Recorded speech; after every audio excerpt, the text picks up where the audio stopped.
I just did 8 months sober, but I relapsed last Saturday night. I think sin is fun. It's just that the aftermath of sin is not fun. And I found that alcohol was one of those portals to allow demons into my life. 90% of the people are having a drink. It's really hard to fit in that way. It's lonely to be the sober one.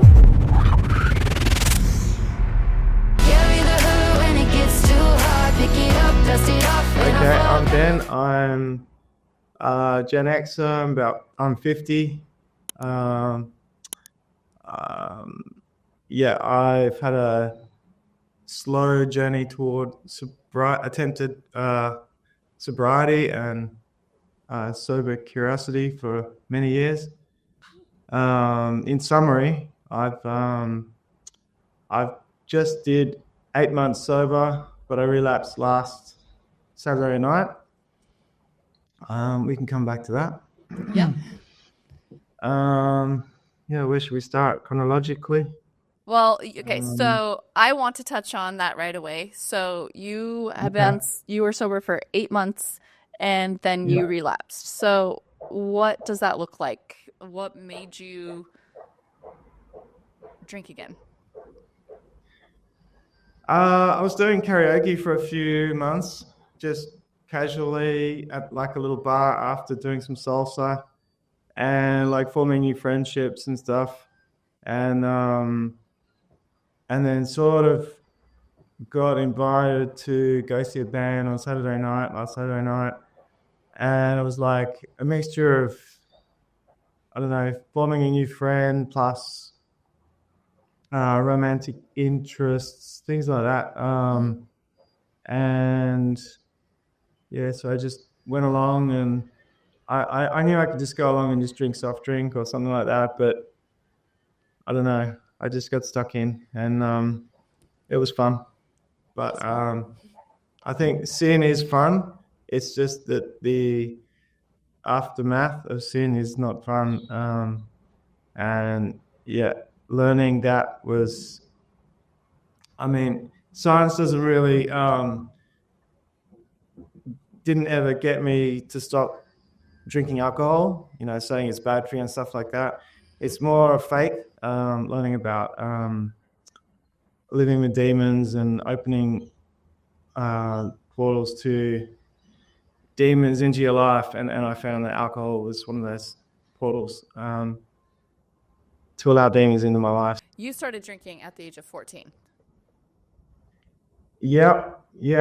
I mean, like all my peers and my community, my culture, at that time that was the 80s, and everyone sort of dabbled in that, and alcohol was glorified, and it still is today, I mean, in most places.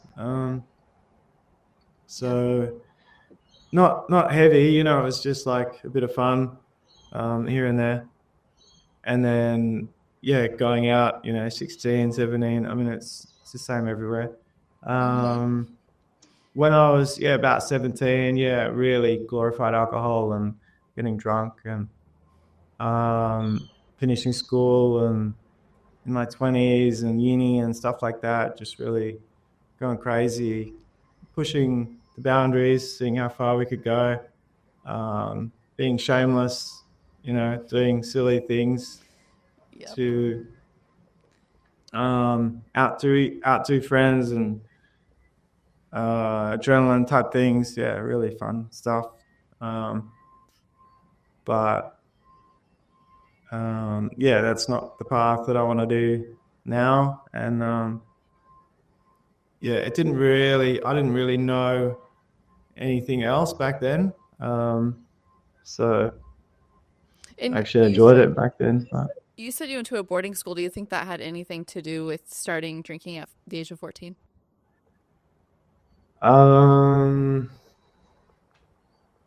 Probably not. It was even harder to drink alcohol at boarding school. In year 12, no, probably not. From my thoughts.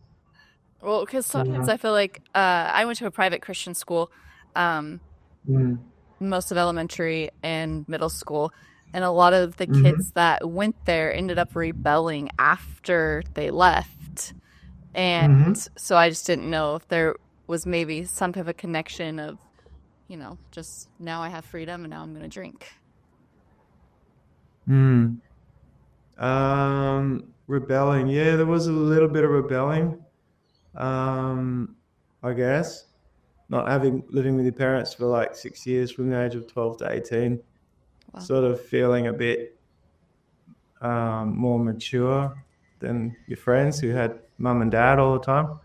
So yeah, boarding schools can do that. Do you Um, do you think mm, that not having your parents in your life I mean, not that they weren't in your life, but you weren't with them as much those 6 years. Do you think that may mm. have impacted your journey with alcohol? I don't know because I mean, if your parents glorify alcohol, then that could make it worse, couldn't it?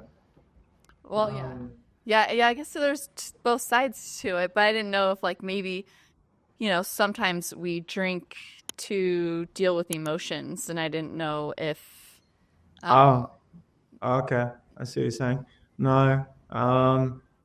Yeah, I didn't really miss family when I was in boarding school because there was just so much going on. We were having fun. I mean, yeah. at boarding school, we just jam packed school, sport, everything, holidays. Um, yeah, didn't really miss home. Probably a Did little your bit when I was 13 or something, but that's did it. did you have Mhm. siblings or Yeah, two older brothers. Yeah, did they go to and a boarding younger school also? sister. Yep, yep, yep. And they sort of paved the way a little bit for me, I guess. So when they would be out of school a couple of years before me, and then when I would go out on the weekends, I could go and if there was no one else around, I could go and party with them and their friends, and I was like the younger brother. Um, Yeah, yeah. I get that. I had an older cousin and I fell into her group of friends. She was 2.5 years older than me, and it was just fun because she moved out and I got to go hang out with her. So Yeah. I can see that. Hmm. Uh, Hmm. and so you, um, in your 30s, you're a dad of young kids, and you stopped the party style drinking. Um, and in your 40s, you experimented more with cutting back. How was your relationship with alcohol when you had young kids? Um, it's different to my 20s, obviously. Mhm. Like having kids, being a dad, I still drank, like we'd still get together, just even if we wanted to have a drink, my ex-wife and I, we just wanted to like hang out. We drink, quite a bit. Um, Nothing too crazy. And Yeah. just, you fall in, it's more socially, like more frequently, but not not like till 4 in the morning. I like only till like drink till like midnight or something like that. Whereas in my 20s, I'd be out until I could stay out all night.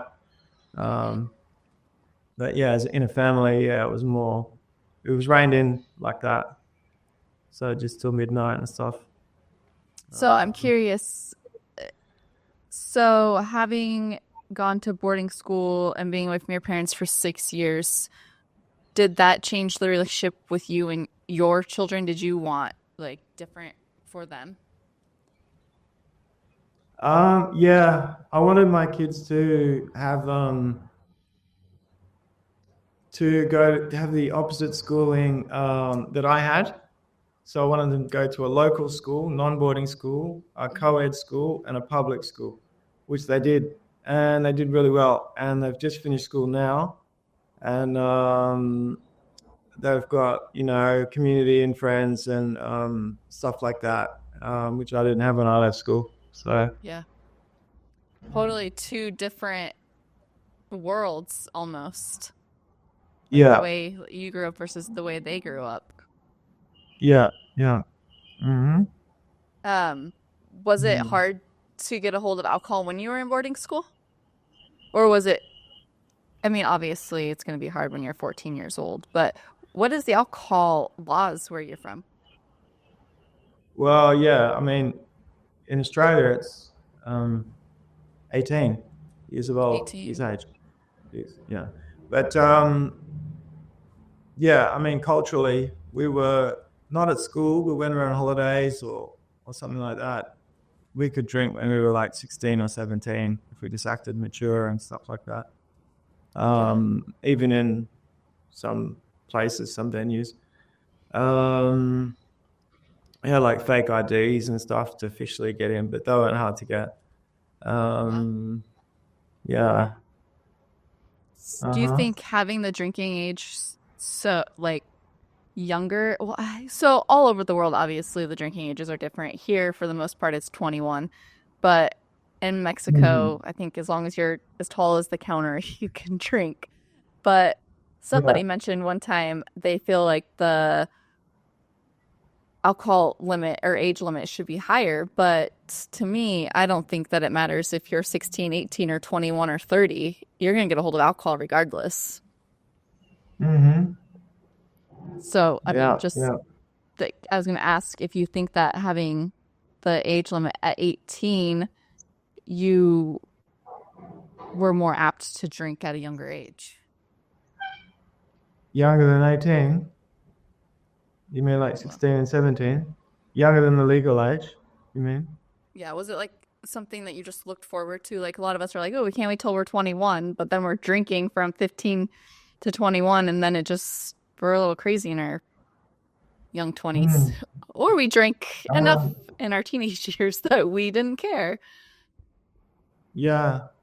Um, I think everyone's a bit different, but for myself, yeah, not having the parents there, I guess I could get away with it um, at 16 and 17. Some things that I guess people do. I mean, my kids probably, yeah, were much tamer than I was at that age, but they still went out and socialized at that Mhm. age as well. So I didn't really know what they were doing. Um, So you said your but kids are tamer than you were, and you were in boarding school, and you're supposed to be, tight, like, what is the word? Tightly structured, but your yeah, were yeah, were tamed, and they weren't, they didn't have so much structure as a boarding school, at yeah, least. tamer in their attitude, whereas I don't know, my attitude was, I guess, also being like a Gen X. It was 1991, 1992 when I finished Year 12, and then at that time, alcohol was partying was glorified, but it's hard to think about it. I mean, I think today it's the same way. Um, but I think kids nowadays have more consciousness.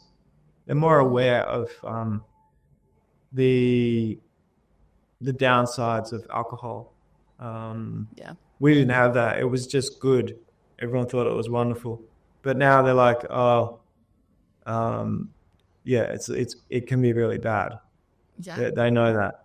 So that's good. Look at what was it about turning 18 and attending parties that led to heavier drinking, and how did that impact you emotionally? Uh, yeah. Heavier drinking, okay, for me, um, sort of evolved from hanging out with my brother's friends and then just seeing how you could just the crazy you can get. It was like a competition. Yeah. But then that was only 1 year, and then the next year I went to a uni somewhere else, and then I was like outdoing your friends, like who can dance the craziest or stay up the Right. latest or whatever. It's like a competition. Yeah. And then yeah, and I wasn't that academic, so I would sort of glorify, idolize a life like a surfing and um, hippie lifestyle and just maybe even some new age stuff, like that all built, the identification of my personality, and sort of rode that wave. And that was, yeah, I kind of developed. And then the next year, getting into some dive instructing, scuba diving, and it was just a little party life. And then I found more and more people were just doing it anyway. I wasn't the crazy one. Everyone was like crazy. I was hanging out with. Everyone loved the party. This is going year by year, and then I think by my mid-20s, I kind of settled down a little bit. I was forced to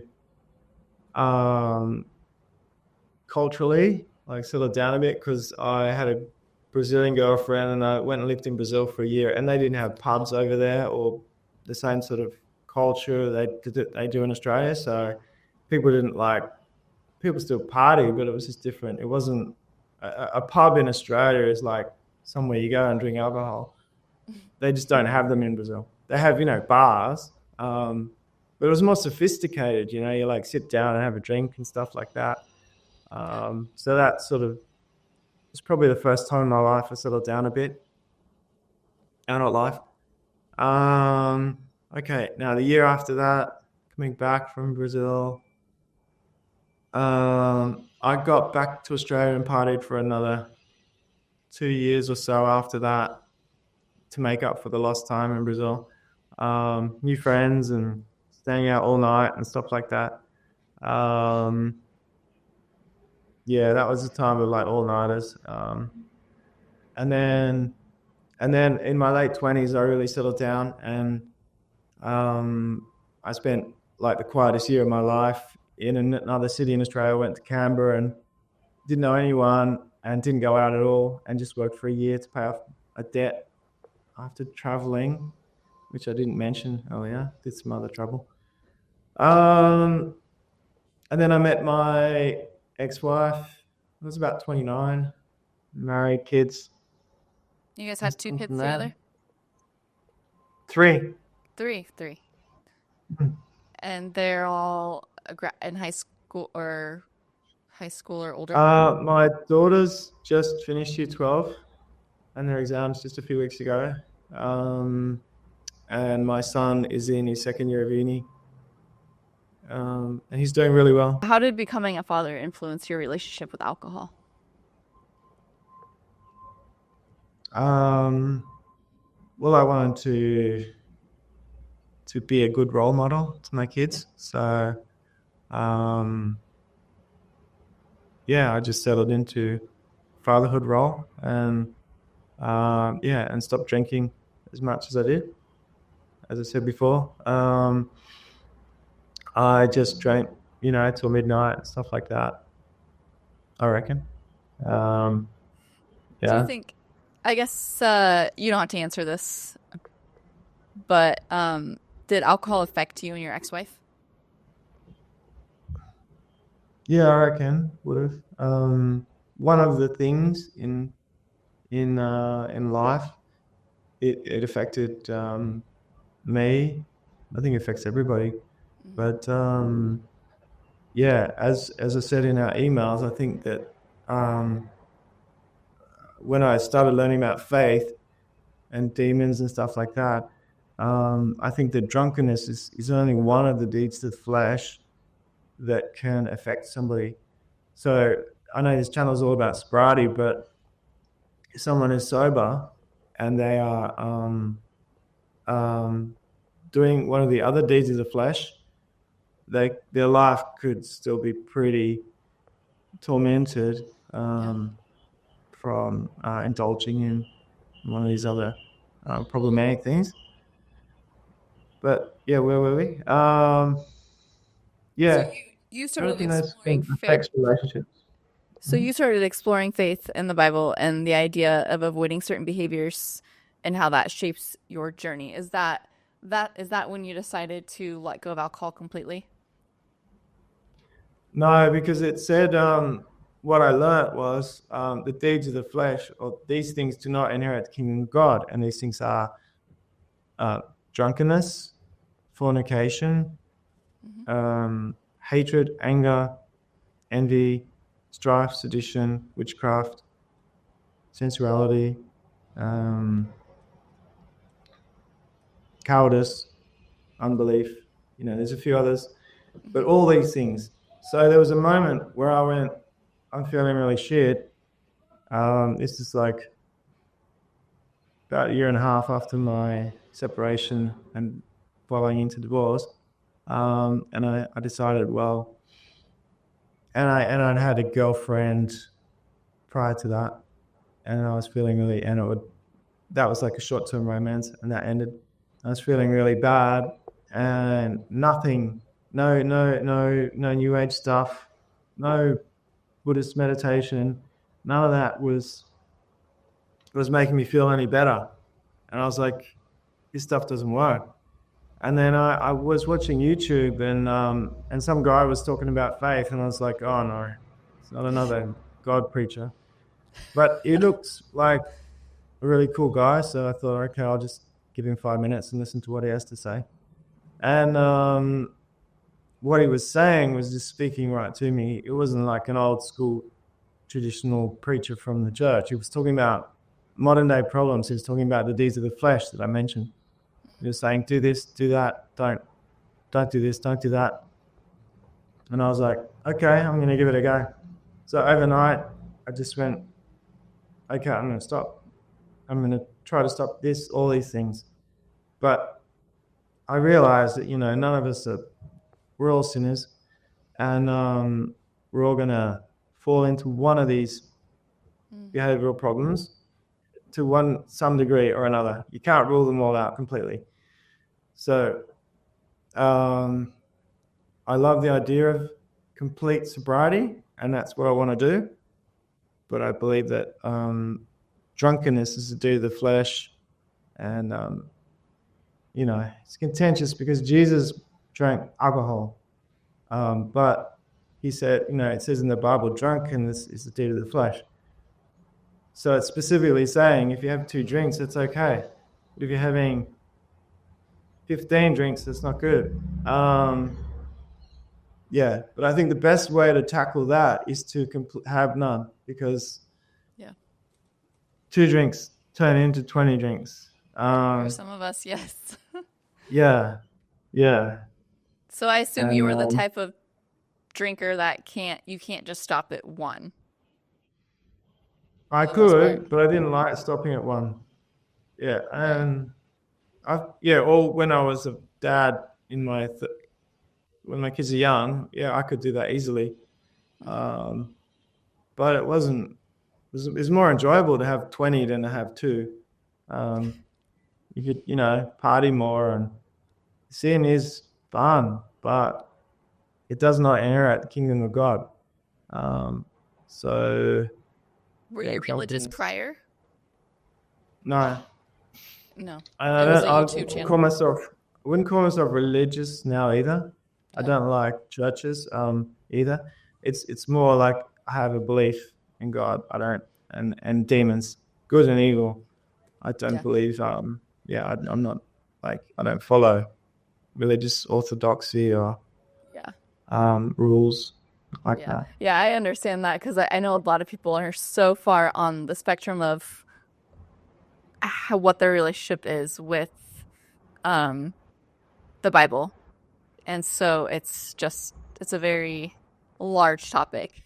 I mean, we can go on and on and on, but I love that you found a channel that turned you to believing in, or like opening up your world to something different. I mean, like, had you not found that channel, do you think you would have continued just doing what you were doing? Yeah, that's a good question. If I did not find faith, if I did not experience the peace and joy that came with faith, I would be seeking it in some of the deeds of the flesh, and in hindsight, if I did that, yeah, I would be worse off, much worse off. Um, and I'm glad I came to this place. I think one of the reasons I'd sort of allowed faith into my life is because I grew up in New Guinea, and New Guinea is a very Christian country. So I saw it in my community as a young child, um, much higher than Australia. Like Christians are everywhere, and people talk about God all the time. It's probably yeah. So it wasn't that culturally strange to adopt Christianity and faith. Um, so I'm glad I did that.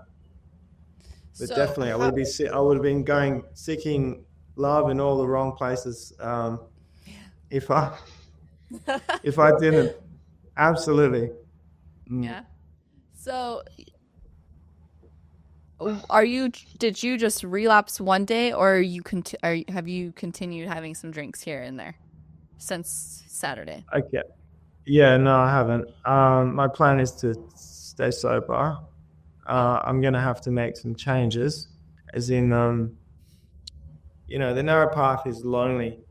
I mean, there are friends that I like, but they also like to drink, so I'm gonna have to say no. I mean, I could go to bars and just drink lemonade, but um, The I temptation is sort of still there. think that it's easier for me to just not go. And I have as so my life could be lonely, but saying that it's not so lonely. I've been doing learning dancing the last 3 years or so, and when I go to dance venues, drinking is not a culture. Um, so I mean, it's there. You can buy them at drinks at some places, but when you're dancing, it's not a big thing to drink as well, because you want to have all your coordination and all your balance and everything. So yeah. So you Um, do like salsa and swing dancing, yeah. Mm-hmm. and like you've said, Yeah. pretty active and pretty like that's a new hobby. Yeah. Yeah. I love it. It's great. So good. Um, it's a great way. It's completely innocent, I think, except for one of the deeds of the flesh, and that's sensuality. Bachata can be a very sensual dance when people get really good at it. It's very close. Um, it's sensual, and sensuality is a deed of the flesh. So I kind of avoid getting really good at bachata. Salsa's not very sensual. It's pretty, yeah, it's not that close. So Yeah. it's fun. And then you also boating influence. Mm, yeah, yeah. Bought a boat. That was sort of a throwback to when I was like 20 years old, and I was a scuba dive instructor. Oh. And I always wanted to buy one of these cruiser boats and um, go had wild parties on the boat. And actually, I bought the boat a year ago before I went completely sober. So now I'm trying to sell the boat because I don't want to have wild parties on the boat now. So And are these the things that uh like help fill the gaps of drinking, like these hobbies? I mean, dancing, like what other hobbies have you found to help you get through those 8 months of not drinking? mm, um, mm, I think it's just my social life, aside from my working life. In my time off, um,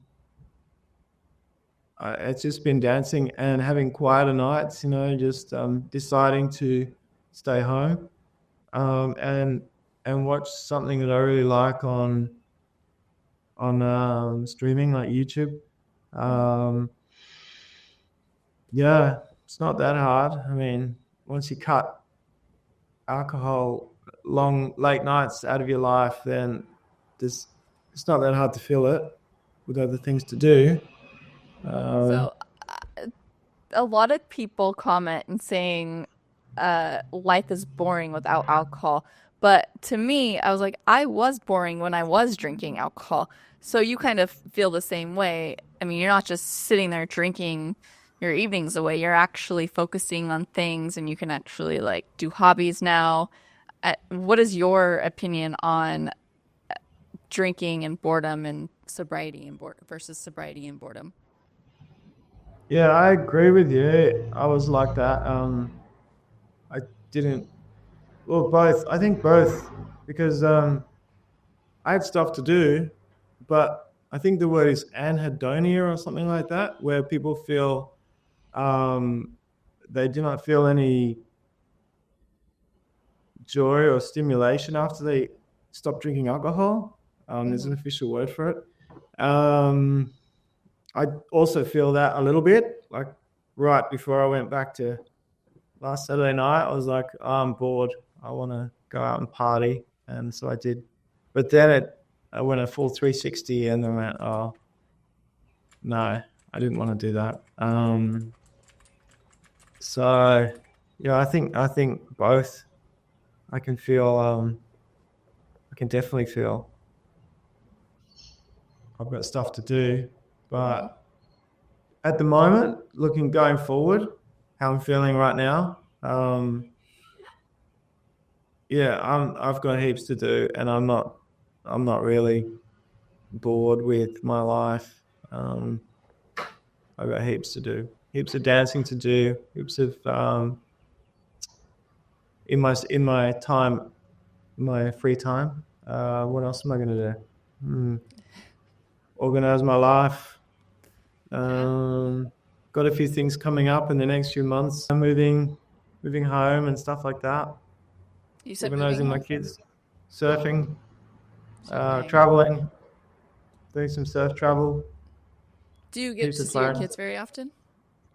Yeah, one of my daughters lives with me, Oh, and the other one lives in 5 minutes away.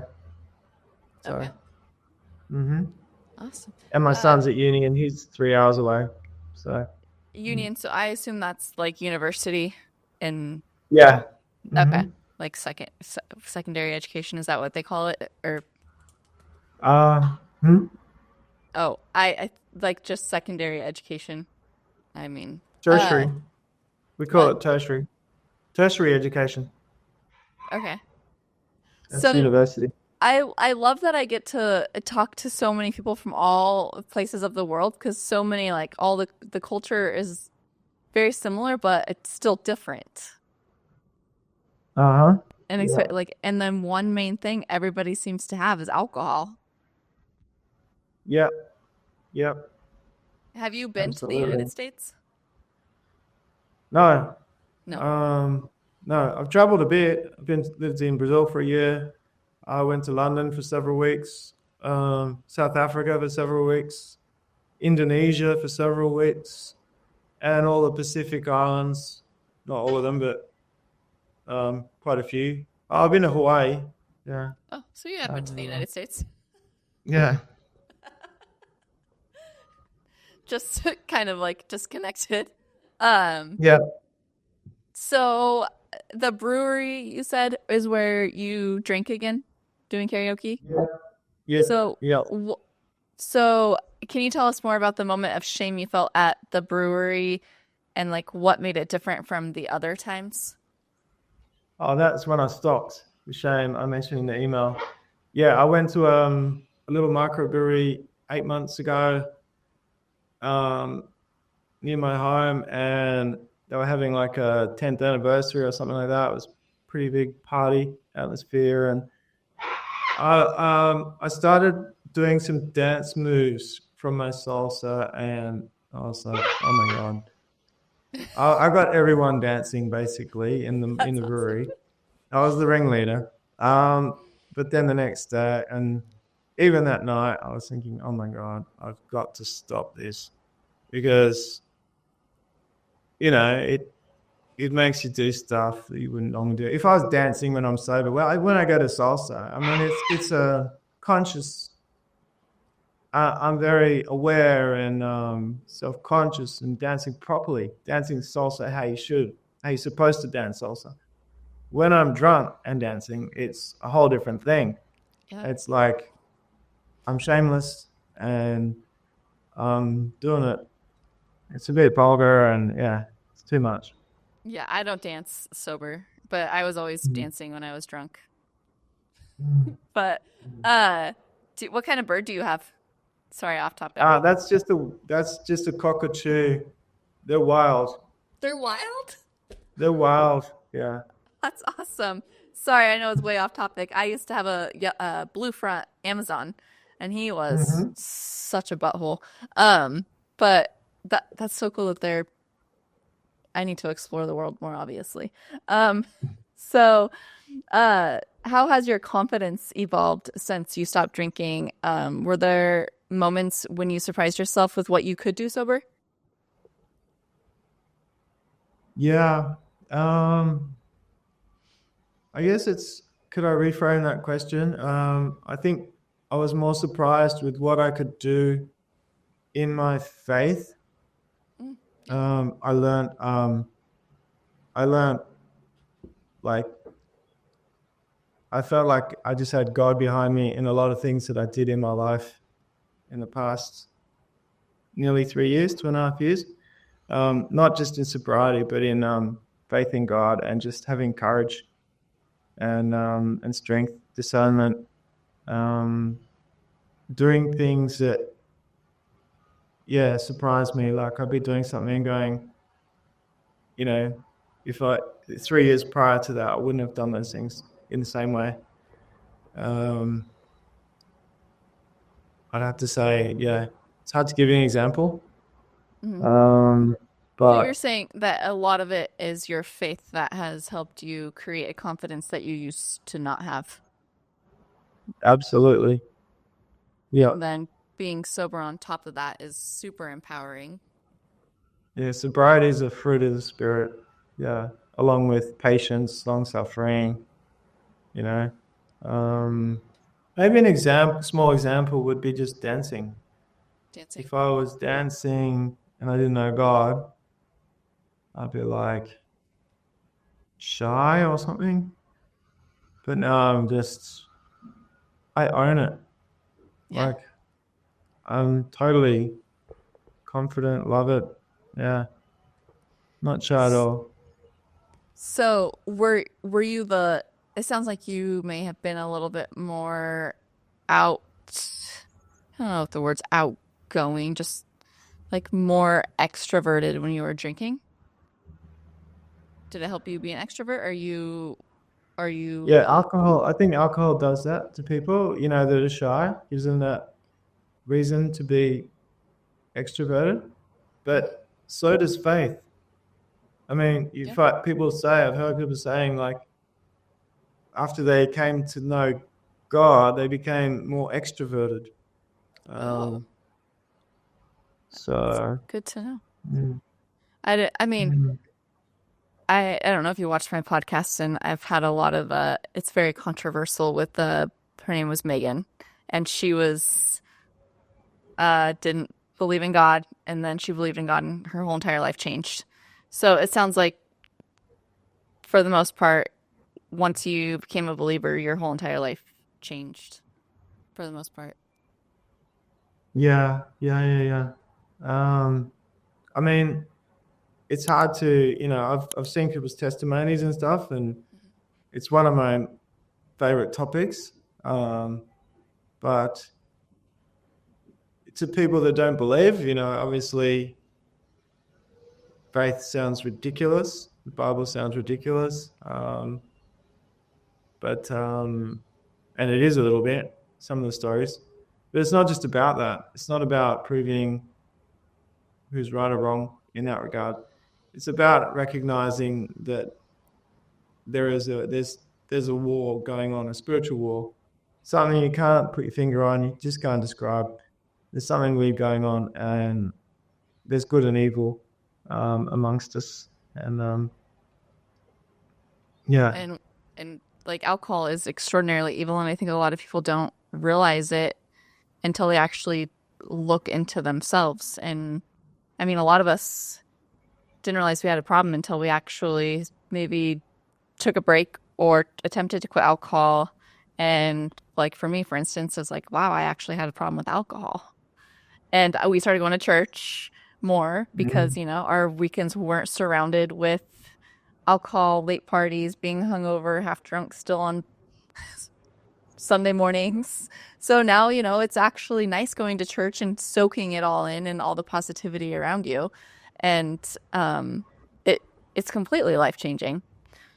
I mean, taking your level with, you know, your faith to in a whole new level. Did you ever go to church? So you said you don't do like, I don't mind church. I don't mind it. It's all right.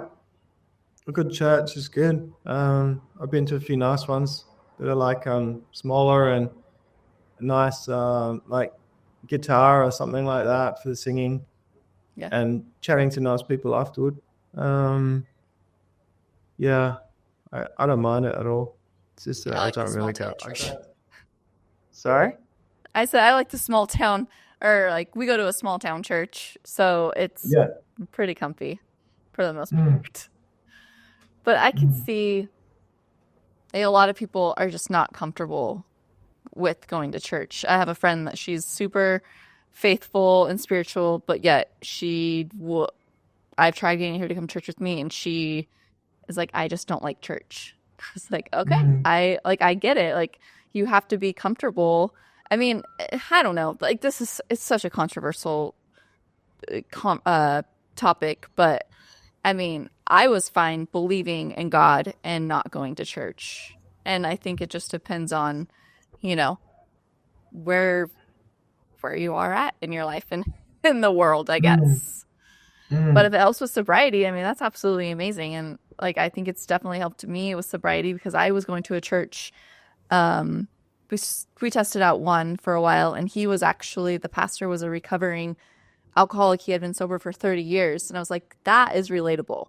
Like, he didn't grow up in a church like family. He became like, he learned about God and got sober, and now he's teaching, you know, the word of God, and he also like still helps people get sober. I mean, it's just it all goes hand in hand, I think.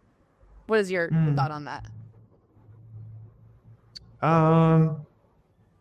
What about bad company corrupts good manners? I mean, so the church is supposed to be your good company, you know, like people you commune with.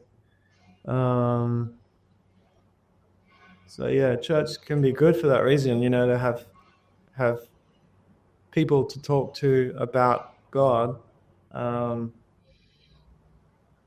So it's good in that way. I mean, but there are some clashes when you go to church. There are some people who have much stronger or stricter views on things, or it just clashes with other people's views, and then you can have arguments, you know, in the church. So I've heard people say, "Oh, that's the people who don't like church don't like it for that reason." Yeah, and I guess nowadays with YouTube and stuff, you can have an online community. Yeah. I mean, I guess it's just entertainment. It's not really a community because you're not talking to the person, but you can get some of that from just YouTube and stuff. So I know we've just touched here and there about a lot of things, but so 8 months ago, you found God, you got sober 2.5 years ago. 2.5 I years found ago. out. Yeah, 2.5 years bit ago, more. and 2.5, sorry. then you got sober 8 months ago. Yeah, What were the challenges in the very beginning of your sobriety? none. I think I was just relieved because when I finally did that 8 month stint, I was sober curious for a long time before that. So I don't know.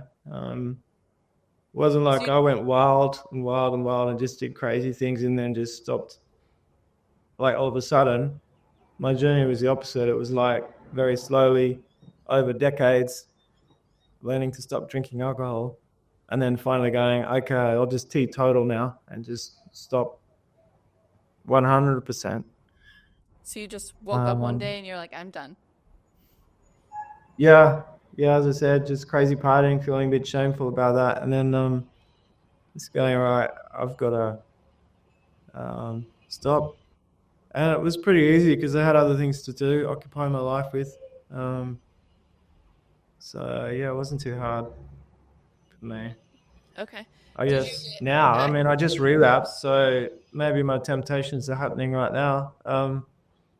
I am tempted to go out and go to another microbrewery and drink craft beer in the sun and It's um, isn't it summer or springtime there, right? spring, yeah, Spring. and meet new people and stuff like that. That's always a temptation. So I have to walk the narrow path and forfeit some of those opportunities and um, view it as taking up other opportunities. I mean, I can drive my car to a venue to dance salsa and then drive home. So I'll just swap out one opportunity for another. Um, Hmm. yeah, So, I have mentioned a lot in a lot of my videos and stuff that apparently it takes 6 months to create new habits or break a bad habit. I think my doctor told me that, and because everybody's always used to 21 days or whatever, everybody has their own, but I've always known it as 21 days to create a habit, and then my doctor said it's actually 180 days. So you made it past 6 months, yeah, and I mean, it was just pure temptation in the moment. You like were just yeah. drawn to It it. wasn't in the moment. Wasn't in the moment. It was planned. Um, Oh, it was actually planned. yeah, I was doing karaoke for a few weeks, and then I met a mate from the Pacific Islands, and I love people from the Pacific Islands, and then he had a romantic interest in this other lady, and I said, oh, okay, I'll just be your wingman, and we'll go to the gig on Saturday night, and she was singing in the band, and I was like, okay, I'll support you, and so I went along, and I enjoyed it. But if I was to take the sober journey in a future opportunity like that, I'd be like, well, either go and drink lemonade or I don't go at all. And I said to the friend, I'll go surfing with him. We'll do something else. So So you were so far into your sobriety and I sacrificed it. yeah. I mean, I'm just trying to I guess you were past most of those urges and temptations and cravings or whatever, all of the above. But Mm. what made you not want to just go there, support him, and still just have lemonade? Did you just go with the mindset like, oh, I'll have some beers and just support him? It wasn't like I can go support him and have non-alcoholic, or was it just it's pure moment of weakness, like, and it just No, it was you were in the planned. moment. I knew I was going to drink. I mean, I a brewery lemonade in a brewery doesn't really go down well with me. Yeah. Lemonade when I'm surfing is good, but if I go to a brewery, I don't want to drink lemonade. Yeah, Yeah. I think they are places of temptation. So, um, and it also gave me that edge to like go, dance with more inhibition. Less Hmm. um, shyness, less Yeah. shame or whatever.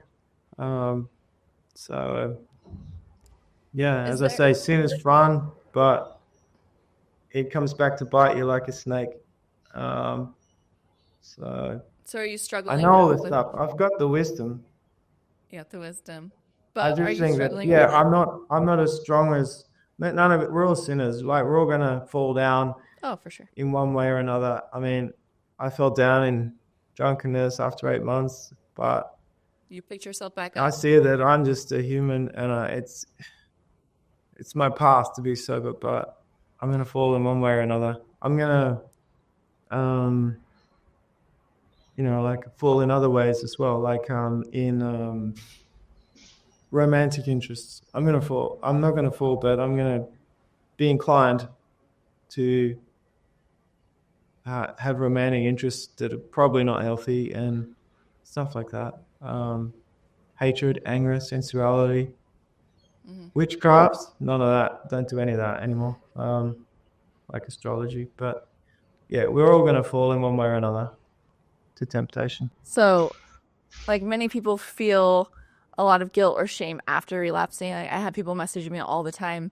Like, I relapsed. I can't do a podcast with you because I screwed up. I drank after 4 months. And to me, I don't see that as a need to cancel a podcast because you reached out to me also. And you're like, I drank. I don't know if you still want to do this with me.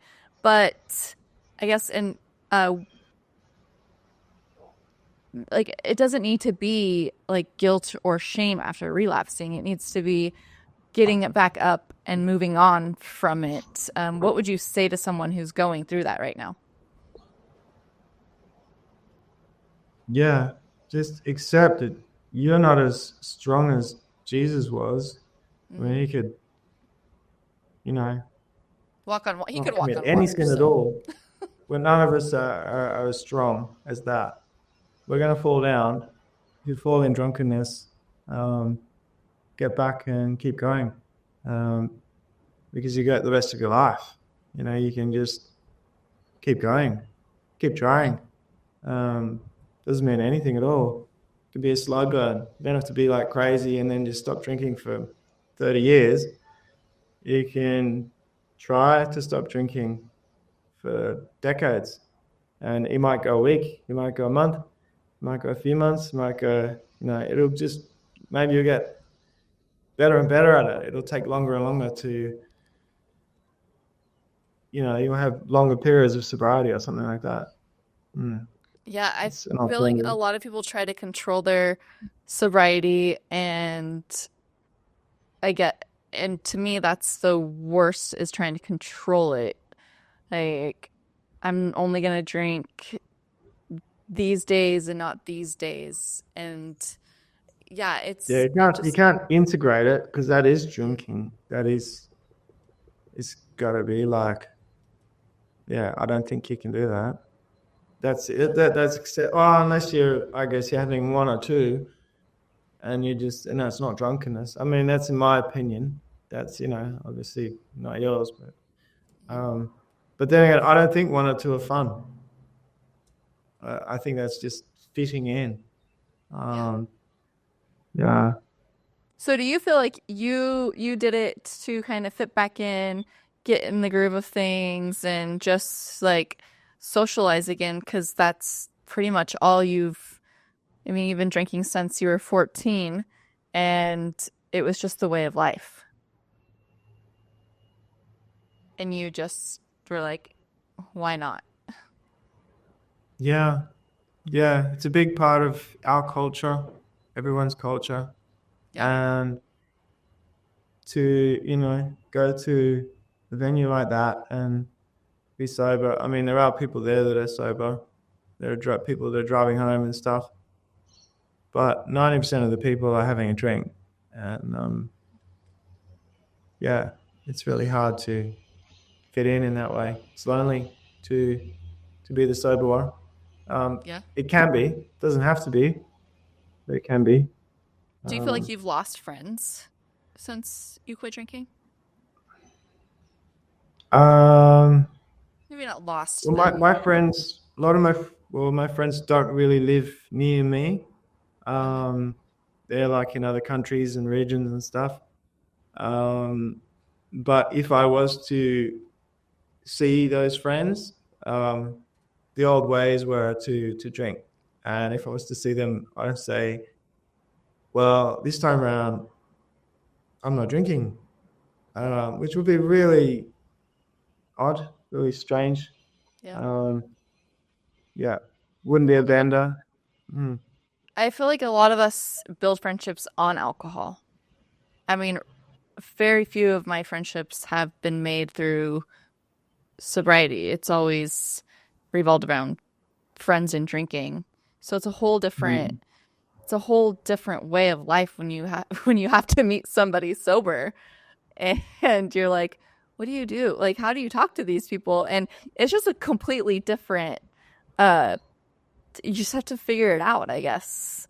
'Cause I Mm. can like probably 90% of my friends I met because I was drinking, and probably only 20% of them I still actually hang out with.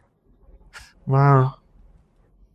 Okay. You can't do other stuff with them? It doesn't revolve around I think it alcohol? just got intimidating, like me not drinking. And I have had one friend, and she's like, I'm not gonna lie. She's like, it was a brief thought. She's like, what do we do now that she's not drinking? And I was like, nothing has changed. You can still invite me to do What things, but about what about coffees and walks and stuff like that? exact.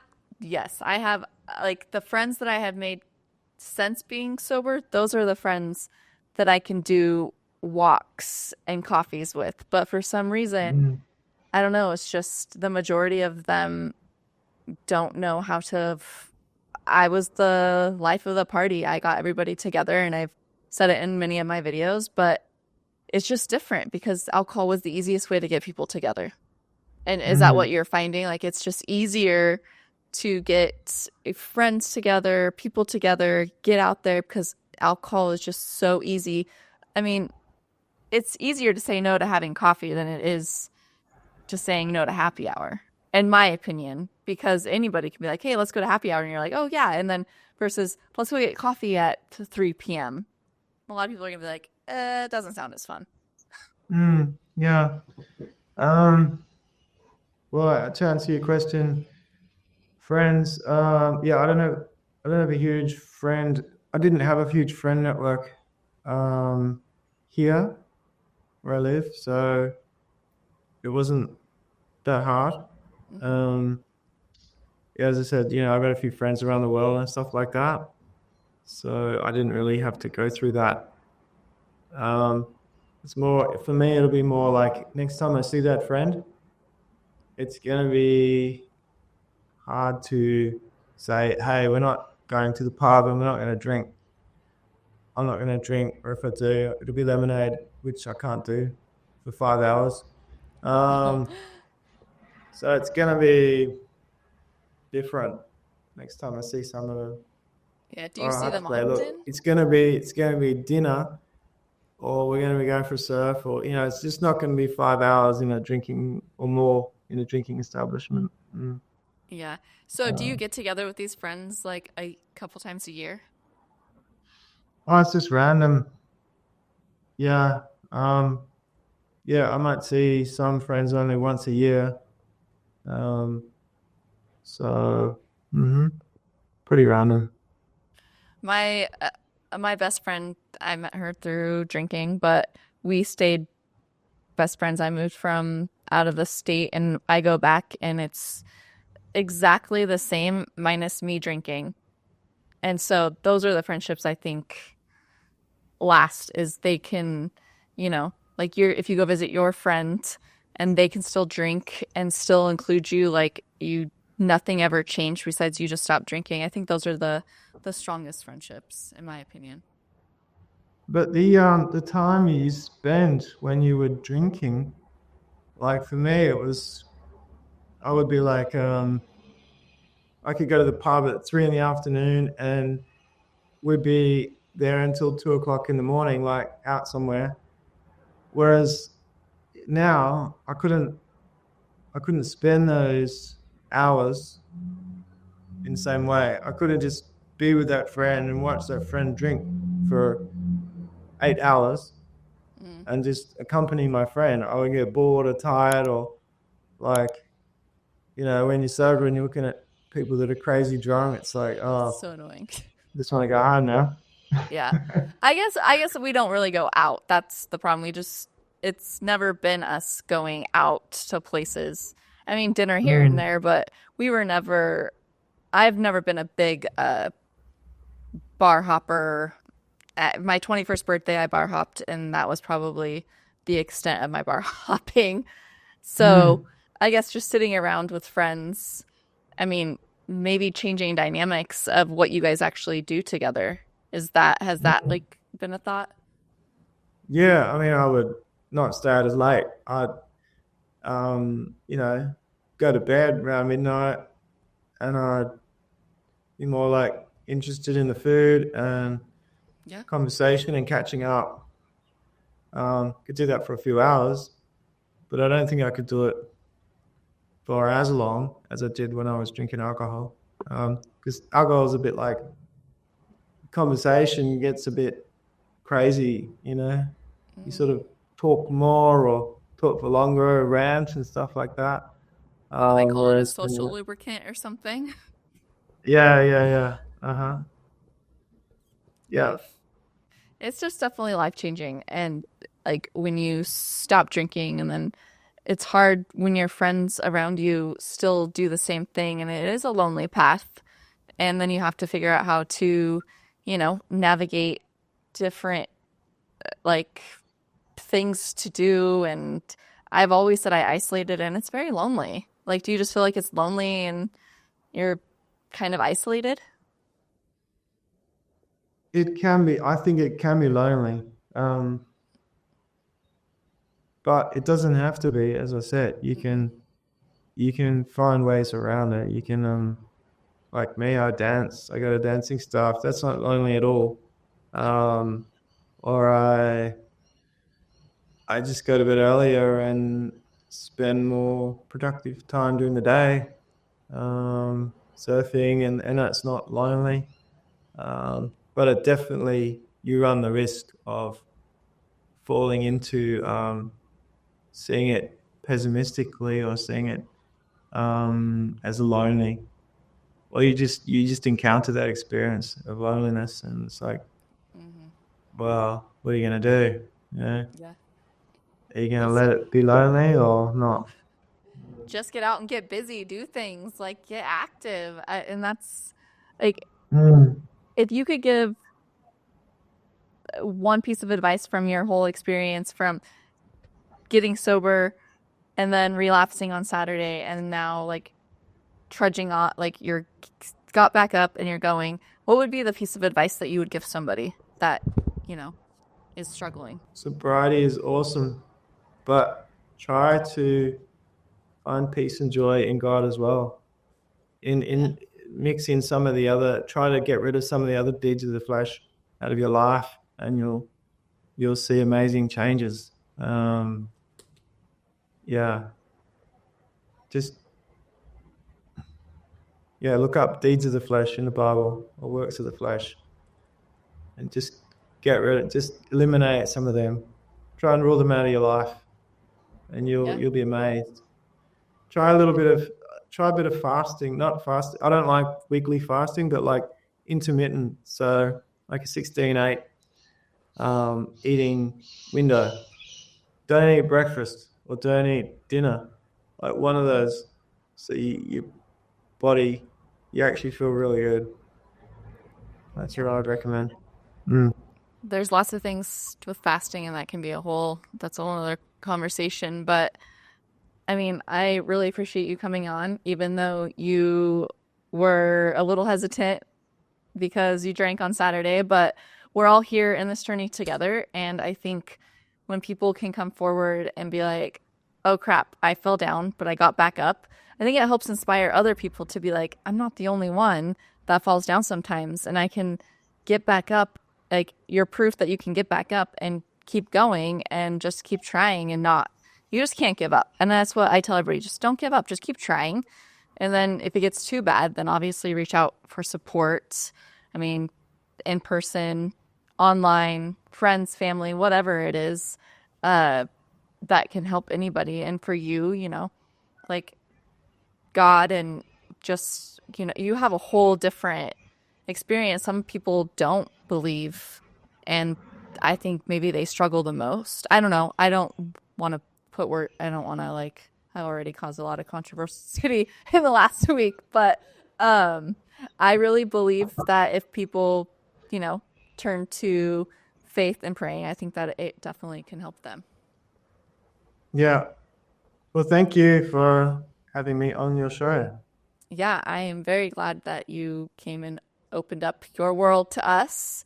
And it's been a pleasure having you. And I can't wait to I'd like to reconnect again when, you know, maybe in the next 6 months and see and we'll keep in touch obviously, but I'm Yeah. excited to see what your journey is from here after you got sober, had one day of drinking and now you're, back on it. I'm excited to hear what your journey is going Yeah. forward.